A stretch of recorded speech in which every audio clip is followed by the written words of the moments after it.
Hallelujah, hallelujah. ക്രിസ്തു നമ്മുടെ പാപങ്ങളെ ഏറ്റെടുത്തു. തൻ്റെ രക്തം വഴി നമ്മളെ സൗഖ്യമാക്കുകയാണ്. രക്തം വഴി നമ്മളെ കഴുകുകയാണ്. രക്ഷയും പാപമോചനമെല്ലാം യേശുക്രിസ്തുവിന്റെ ജീവ രക്തത്തിലൂടെയാണ് നമുക്ക് ലഭിക്കുന്നത്. എല്ലാ ശാപങ്ങളും യേശുക്രിസ്തു ഏറ്റെടുത്തു. ഇപ്പൊ നമ്മൾ കണ്ടു, എല്ലാ ദുഃഖങ്ങളും കർത്താവ് തകർക്കുകയാണ്. തന്റെ പ്രിയപ്പെട്ട മക്കളുടെ മേല് വന്നിരിക്കുന്ന സകല ശാപത്തിന്റെ ചങ്ങലകള്, പാരമ്പര്യ രോഗങ്ങള്, പാരമ്പര്യ ശാപങ്ങള്, മാനസിക രോഗം, അസ്വസ്ഥത എല്ലാം കർത്താവ് തകർക്കും. ചില കുടുംബങ്ങളില് ചില പ്രശ്നമുണ്ട്. ഭാരിച്ച കടബാധ്യത.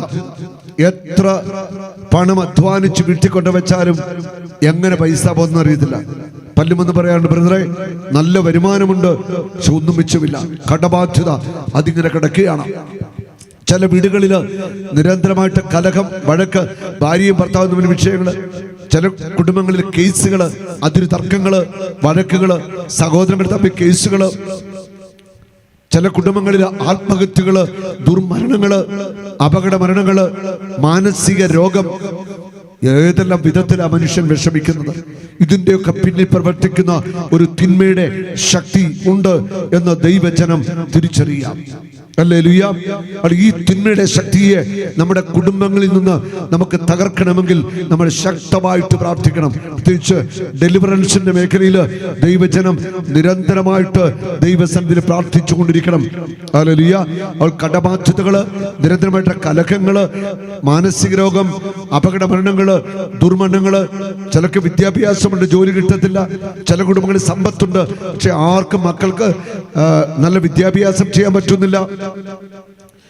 ചിലർക്ക് ഏത് കാര്യത്തിന് ഇറങ്ങി തിരിച്ചാലും ഉടൻ അവിടെ ഡിലേ, തടസ്സം വരിക. ഒരു കാര്യങ്ങളും നടക്കുന്നില്ല. എപ്പോഴും പ്രതികൂലങ്ങള്. മക്കൾക്ക് വിവാഹം ആലോചിച്ചാൽ 35 വയസ്സായിട്ട് കല്യാണം, 40 വയസ്സായിട്ട് കല്യാണം നടക്കുന്നില്ല. അങ്ങനെ പ്രതികൂലങ്ങളിൽപ്പെട്ട് ദൈവജനം നട്ടം തിരിയുക. ഇതിന്റെ പിന്നിൽ പ്രവർത്തിക്കുന്ന തിന്മയുടെ ശക്തികളുണ്ട്. ഇതിനെ തകർക്കണമെങ്കിൽ ദൈവത്തിന്റെ ജനം ശക്തമായിട്ട് ഉപവസിക്കണം, ശക്തമായിട്ട് പ്രാർത്ഥിക്കണം. ഉപവാസവും പ്രാർത്ഥനയും കൊണ്ടല്ലാതെ ഈ പൈശാചിക ശക്തികളെ നമുക്ക് തകർക്കാനായിട്ട് പറ്റില്ല. അത് രണ്ട് മാത്രമാണ് വഴി. Hallelujah, hallelujah. യേശുവേ നന്ദി, യേശുവേ സ്തുതി. യേശുക്രിസ്തുവിന്റെ മുറിവിനാൽ നമുക്ക് എല്ലാവർക്കും സൗഖ്യമുണ്ട്. യെശയ്യാ 53:4-5 വചനങ്ങൾ വളരെ പ്രധാനപ്പെട്ട തിരുവചനങ്ങളാണ്. യെശയ്യാ 53:4-5. അവൻ നിന്ദിക്കപ്പെട്ടു, നാം അവനെ ബഹുമാനിച്ചതുമില്ല. നമ്മുടെ വേദനകളാണ് യഥാർത്ഥത്തിൽ അവൻ വഹിച്ചത്. ഉണ്ടോ? നമ്മുടെ ദുഃഖങ്ങളാണ് അവൻ ചുമന്നത്. നമ്മുടെ വേദനകളും നമ്മുടെ ദുഃഖങ്ങളും യേശുക്രിസ്തു ഏറ്റെടുത്തു. കാൽവരിയിലേക്കുള്ള ആ പീഡാസഹന യാത്ര, നമ്മുടെ ദുഃഖങ്ങളും വേദനകളും കർത്താവ് ഏറ്റെടുത്തു. നമ്മുടെ ദുഃഖങ്ങളാണ് അവൻ ചുമന്നത്. എന്നാൽ ദൈവം അവനെ പ്രഹരിക്കുകയും ശിക്ഷിക്കുകയും ദണ്ഡിപ്പിക്കുകയും ചെയ്തെന്ന് നാം കരുതി. നമ്മുടെ അതിക്രമങ്ങൾക്ക് വേണ്ടി അവൻ മുറിവേൽപ്പിക്കപ്പെട്ടു. ഉണ്ടോ? നമ്മൾ ഓരോരുത്തരും ചെയ്ത അതിക്രമങ്ങൾക്ക് വേണ്ടി അവൻ മുറിവേൽപ്പിക്കപ്പെട്ടു. നമ്മുടെ അകൃത്യങ്ങൾക്ക് വേണ്ടി അവൻ ക്ഷതമേൽപ്പിക്കപ്പെട്ടു. നമ്മൾ ചെയ്ത അകൃത്യങ്ങൾ, നമ്മുടെ പാപങ്ങൾ, നമ്മുടെ ജഡിക പാപങ്ങൾ, ആസക്തികൾ, തിന്മകൾ, അവയ്ക്കെല്ലാം വേണ്ടി അവന്റെ ശരീരം ക്ഷതമേൽപ്പിക്കപ്പെട്ടു. അവന്റെ മേലുള്ള ശിക്ഷ നമുക്ക് രക്ഷ നൽകി. അവന്റെ ക്ഷതങ്ങളാൽ നാം സൗഖ്യം പ്രാപിച്ചു. അവന്റെ മേലുള്ള ശിക്ഷ, യേശുക്രിസ്തു ഏറ്റുവാങ്ങിയ ശിക്ഷ, അവൻ എനിക്കും നിങ്ങൾക്കും വേണ്ടി പകരക്കാരനായിട്ട് മാറി. അവൻ നമ്മുടെ മേലുള്ള ശിക്ഷ ഏറ്റുവാങ്ങി. അങ്ങനെ അവൻ നമുക്ക് രക്ഷ നൽകി. അവന്റെ ക്ഷതങ്ങളാൽ, അവന്റെ മുറിവിനാൽ നാം സൗഖ്യമുള്ളവരാക്കപ്പെട്ടിരിക്കുക. 1 പത്രോസ് 2:24. Hallelujah, hallelujah. എല്ലാവരും പറഞ്ഞേ ഹല്ലേലൂയ, ഹല്ലേലൂയ. നമ്മുടെ പാപങ്ങൾ സ്വന്തം ശരീരത്തിൽ വഹിച്ചുകൊണ്ട് അവൻ കുരിശിലേറി. നമ്മുടെ പാപങ്ങൾ, നമ്മുടെ ഓരോരുത്തരുടെയും പാപങ്ങൾ, ഈ ഭൂമിയിൽ മനുഷ്യനായി ജനിച്ച ഓരോ വ്യക്തിയുടെയും പാപങ്ങൾ അവൻ സ്വന്തം കുരിശില്, സ്വന്തം ശരീരത്തിൽ ഏറ്റെടുത്തുകൊണ്ട് കുരിശിൽ മരിച്ചു. മാനവരാശിക്ക് ഒറ്റ ഒരു രക്ഷകനേ ഉള്ളൂ, യേശുക്രിസ്തു മാത്രം. അവൻ മാത്രമാണ് പാപങ്ങൾക്ക് വേണ്ടി പരിഹാര ബലിയായി തീർന്നവൻ. Hallelujah, hallelujah. നമ്മുടെ പാപങ്ങൾ സ്വന്തം ശരീരത്തിൽ വഹിച്ചുകൊണ്ട് അവൻ കുരിശിലേറി. അത് നാം പാപത്തിന് മരിച്ച് നീതിക്കായി ജീവിക്കേണ്ടതിനാണ്. അവന്റെ മുറിവിനാൽ നിങ്ങൾ സൗഖ്യമുള്ളവരാക്കപ്പെട്ടിരിക്കുന്നു. അവന്റെ മുറിവിനാൽ നിങ്ങൾക്ക് സൗഖ്യമുണ്ട്. ക്രിസ്തു തന്റെ ശരീരത്തിൽ ഏറ്റുവാങ്ങിയ മുറിവുകൾ എനിക്ക് നിങ്ങൾക്കും ശരീരത്തിനും മനസ്സിനും ആത്മാവിനും ഓർമ്മകൾക്കൊക്കെ എല്ലാമേ ഒരു വ്യക്തി എന്ന നിലയ്ക്ക് നമ്മൾക്ക് മൊത്തമായിട്ട് സൗഖ്യം തരാൻ വേണ്ടിയാ യേശു തന്റെ ശരീരത്തിൽ മുറിവുകൾ ഏറ്റുവാങ്ങിയത്. Hallelujah, hallelujah. അവന്റെ മുറിവിനാൽ നിങ്ങൾ സൗഖ്യമുള്ളവരാക്കപ്പെട്ടിരിക്കുന്നു. ഇന്ന് ഞാൻ പകല് ഡിവൈൻ ധ്യാന കേന്ദ്രത്തിലെ ശുശ്രൂഷയായിരുന്നു. രാവിലെ മുതൽ ഉച്ചവരെ അവിടുത്തെ ശുശ്രൂഷ കഴിഞ്ഞാണ്, വചന ശുശ്രൂഷയും സൗഖ്യ പ്രാർത്ഥനയും കഴിഞ്ഞാണ് എത്തിയത്. ഇന്ന് കർത്താവ് ഒരു വലിയ ഒരു മിറക്കിൾ അവിടെ ചെയ്തു. ഒത്തിരി പേര് കർത്താവ് സൗഖ്യം കൊടുത്തു. ഒരു മകന് ഞാനിങ്ങനെ ഹീലിങ്ങിന്റെ സമയത്ത് കർത്താവ് ഒരു മെസ്സേജ് ഇങ്ങനെ നൽകി. ഇടത് കാലിന് ബലം കർത്താവ് കൊടുക്കും. ഇടത് കാലിന് ബലക്കുറവുള്ള കാല് കർത്താവ് ബലപ്പെടുന്നു. ഇടത് കാല് കർത്താവിന് കാണിച്ചിരുക. ഞാൻ ഈ മെസ്സേജ് അനൗൺസ് ചെയ്തു. ഒരു സഹോദരൻ എണീറ്റ് നിന്നു.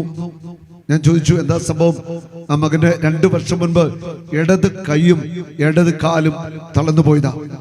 ആ നിമിഷം തന്നെ കർത്താവ് ആ മകനെ തൊടുകയാണ്. ആ മകൻ എഴുന്നേറ്റ് കൈ ഉയർത്തിപ്പിടിച്ച് നടക്കുവാൻ തുടങ്ങി. അത്ഭുതകരമായ ഒരു സൗഖ്യമായിരുന്നു.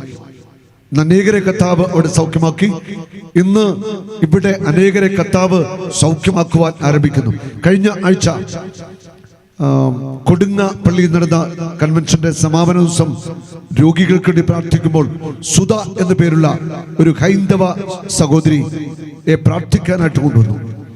ആ മകൾക്ക് ഒരു അപകടത്തില് നട്ടെല്ല് പൊട്ടി രോഗാവസ്ഥയിൽ ആയിരുന്ന ഒരു മകളാണ്. അവള് കംപ്ലീറ്റ് ആ ബെൽറ്റില് പൊതിഞ്ഞ് മുന്നിൽ പറഞ്ഞ പൊതിഞ്ഞാണ് വന്നിരുന്നത്.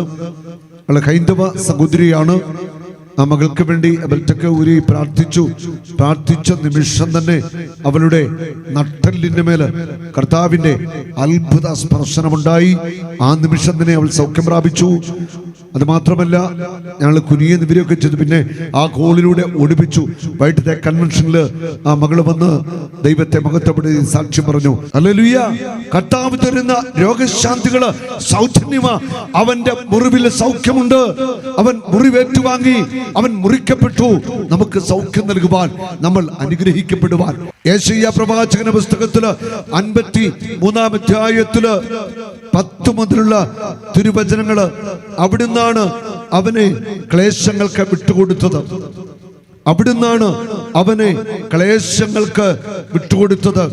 പാപപരിഹാര ബലിയായി തന്നെ തന്നെ അർപ്പിക്കുമ്പോൾ അവൻ തന്റെ സന്തതി പരമ്പരയെ കാണുകയും ദീർഘായുസ് പ്രാപിക്കുകയും ചെയ്യും.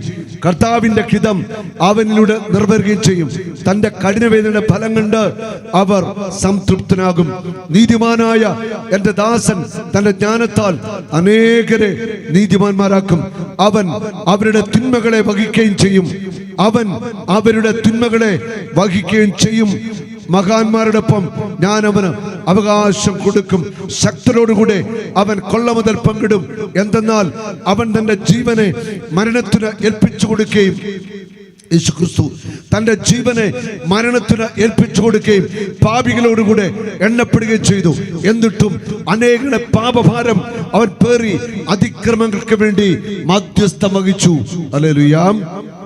ഇത് യെശയ്യാ പ്രവാചകൻ ക്രിസ്തുവിന്റെ വരാനിരിക്കുന്ന പീഡാനുഭവത്തെ കുറിച്ചുള്ള പ്രവചനമാണിത്. നമ്മുടെ പാപങ്ങൾക്ക് വേണ്ടി അവൻ സ്വന്തം ശരീരത്തിൽ മുറിവേറ്റു. അവൻ സഹിച്ചു. അവൻ ഏറ്റുവാങ്ങിയ പീഡകളും വേദനകളും സഹനങ്ങളും നമ്മുടെ രക്ഷയ്ക്ക് വേണ്ടിയായിരുന്നു, നമ്മുടെ വിടുതലിന് വേണ്ടിയായിരുന്നു. Hallelujah, hallelujah. യേശുവേ നന്ദി, യേശുവേ സ്തുതി. കഴിഞ്ഞ വർഷം കോട്ടപ്പുറം രൂപതയിൽ നമ്മുടെ ബൈബിൾ കൺവെൻഷൻ നടക്കുക. രൂപതാ ബൈബിൾ കൺവെൻഷനാണ്. വലിയ ഒരു ജനാവലി പങ്കെടുത്ത വലിയൊരു കൺവെൻഷൻ.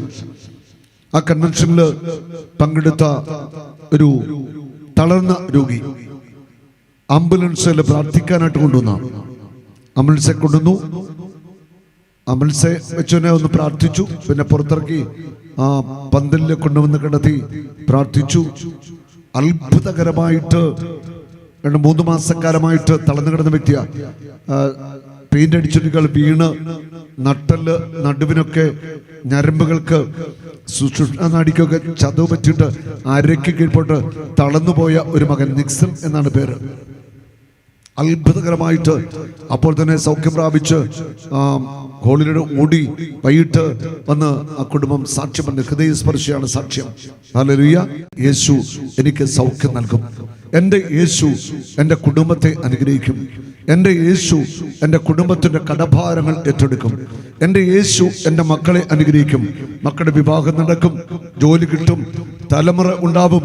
ഇവിടെ മക്കളില്ലാത്ത ദമ്പതികൾ ആരെങ്കിലും ഇരിപ്പുണ്ടെങ്കിൽ സങ്കടപ്പെടേണ്ട. വന്ധ്യമായിരിക്കുന്ന ഗർഭപാത്രങ്ങളെ കർത്താവ് ഈ ദിവസങ്ങളിൽ തൊടും. നിന്നെ തകർച്ചകളും പരാജയങ്ങളും എന്താണെങ്കിലും നിന്നെ കൈപിടിച്ചുയർത്തുവാൻ കർത്താവായ യേശു ക്രിസ്തുവിന് ശക്തിയുണ്ട്. അവൻ ജീവിക്കുന്ന ദൈവമാണ്. ഞങ്ങളുടെ കണ്ണുനീരിന്റെ മുൻപിൽ കർത്താവ് കടന്നു പോകത്തില്ല. ഇവിടെ കണ്ണുനീരൊഴുക്കുന്ന, ഹൃദയം നുറുകി പ്രാർത്ഥിക്കുന്ന ഏതൊരു വ്യക്തിയെയും ഈ ദിവസങ്ങളിൽ കർത്താവ് ശക്തമായിട്ട് അനുഗ്രഹിച്ചിരിക്കും. ഹല്ലേലൂയ. നിങ്ങളുടെ ജീവിതത്തിന്റെ പ്രശ്നം എന്താണെങ്കിലും അവ യേശു ക്രിസ്തു ഏറ്റെടുക്കും. നിങ്ങൾക്ക് ഉറപ്പായിട്ടും അവൻ വിടുതൽ നൽകിയിരിക്കും. അവൻ നമ്മുടെ രോഗങ്ങൾ ഏറ്റെടുത്തു, ശാപങ്ങൾ ഏറ്റെടുത്തു, ദുഃഖങ്ങളും വേദനകളും ഏറ്റെടുത്തു. എല്ലാ ക്രിസ്തു ഏറ്റെടുത്ത് കഴിഞ്ഞു. ഹല്ലേലൂയ. ഒരിക്കലും നമ്മൾ തകർന്നു പോകുവാൻ, നശിച്ചു പോകുവാൻ ദൈവം ആഗ്രഹിക്കുന്നില്ല. നമ്മുടെ നന്മയാണ് ദൈവത്തിന്റെ പദ്ധതി. നമ്മുടെ മേലുള്ള അനുഗ്രഹമാണ് ദൈവത്തിന്റെ പദ്ധതി. ആര് യേശുവിനെ വിളിച്ചോ അവർക്ക് ലജ്ജിക്കേണ്ടി വരത്തില്ല. ആര് യേശുവിന്റെ മുഖത്തേക്ക് നോക്കിയോ അവർക്ക് ഒരിക്കലും ലജ്ജിക്കേണ്ടി വരത്തില്ല. അവന്റെ മുഖത്തേക്ക് നോക്കിയവർ പ്രകാശിതരായി തീരുകയാ. Hallelujah, hallelujah. നിന്റെ സങ്കടത്തിന് കർത്താവ് ഒരു മറുപടി നൽകും. നിന്റെ തകർച്ചകൾക്ക് കർത്താവ് ഈ കൺവെൻഷനിൽ ഒരു മറുപടി നൽകും. ഈ ദിവസങ്ങളിൽ നിങ്ങൾ ഇവിടെ വന്നിരുന്ന് വചനം കേൾക്കുക, മാനസാന്തരപ്പെടുക, പാപം ഉപേക്ഷിക്കുക, ക്ഷമിക്കുക, കർത്താവിലേക്ക് തിരിച്ചു വരിക. നിന്റെ കുടുംബത്തെയും കർത്താവ് അനുഗ്രഹിച്ച് അനുഗ്രഹിച്ച് അനുഗ്രഹിച്ച് ഉയർത്താനായിട്ട് പോകുക. 2 കരങ്ങൾ വീഴ്ത്തി കർത്താവിനെ ഒന്ന് സ്തുതിക്കട്ടെ. യേശുവേ, ആരാധന ആരാധന ആരാധന. കരമടിച്ചൊന്ന് കർത്താവിനെ സ്തുതിക്കാമോ? ശക്തിയോടെ കരമടിച്ച് സ്തുതിച്ച യേശുവേ. Hallelujah, hallelujah, hallelujah, hallelujah. ദൈവത്തിന് അസാധ്യമായിട്ട് ഒന്നുമില്ല. അതുകൊണ്ട് ഇവിടെ ഇരിക്കുന്ന മക്കളില്ലാത്ത സഹോദരി സഹോദരങ്ങള് എത്ര വർഷമായി എന്നോർത്തൊന്നും വിഷമിക്കേണ്ട. 25 30 പേടിക്കവേണ്ട. യേശു നിങ്ങളെ ഒന്ന് തൊട്ടാൽ മതി, നിങ്ങൾക്ക് മക്കൾ പിറക്കും. ഹല്ലേലൂയ. അവൻ ദൈവത്തിന് സാധിക്കും. അവൻ നിങ്ങളത് വിശ്വസിക്കുക. അടിപിടിക്കുന്ന മക്കളില്ലാത്ത ദമ്പതികൾ സങ്കടപ്പെടേണ്ട. അത്ഭുതങ്ങൾ കർത്താവ് ഈ ദിവസങ്ങൾ ചെയ്യും. വന്ധ്യമായിരിക്കുന്ന ഗർഭപാത്രം അനുഗ്രഹിക്കപ്പെടും. കവിണ്ട് കുറവുള്ളവർക്ക് കവിണ്ട് വർദ്ധിക്കും. ജീവന്റെ സമൃദ്ധി ഉണ്ടാവും. യെശയ്യാ 66:9 ജന്മം നൽകുന്ന ഞാൻ ഗർഭപാത്രം അടച്ചു കളയുമോ? ഇല്ല. കർത്താവ് ഒരിക്കലും ഗർഭപാത്രം അടച്ചു കളയത്തില്ല. ഗർഭപാത്രത്തെ അനുഗ്രഹിക്കും, മക്കളെ നൽകും. ഉൽപ്പത്തി 1:28 നിങ്ങൾ സന്താന പുഷ്ടി ഉള്ളവരായി പെരുകുവിൻ. മക്കളുടെ സമൃദ്ധി ദൈവത്തിന്റെ വാഗ്ദാനമാണ്. സങ്കീർത്തനം 113:9 വന്ധ്യയ്ക്ക് ഞാൻ വസതി നൽകും, മക്കളെ നൽകി അനുഗ്രഹിക്കും. ഹല്ലേലൂയ. വന്ധ്യയ്ക്ക് ഞാൻ വസതി നൽകും, മക്കളെ നൽകി അനുഗ്രഹിക്കും. ഹല്ലേലൂയ. ഒരു നാളും നീ അനാഥനല്ല, ഒരു നാളും നീ അന്യനല്ല, ഒരു നാളും നീ അനാഥനല്ല.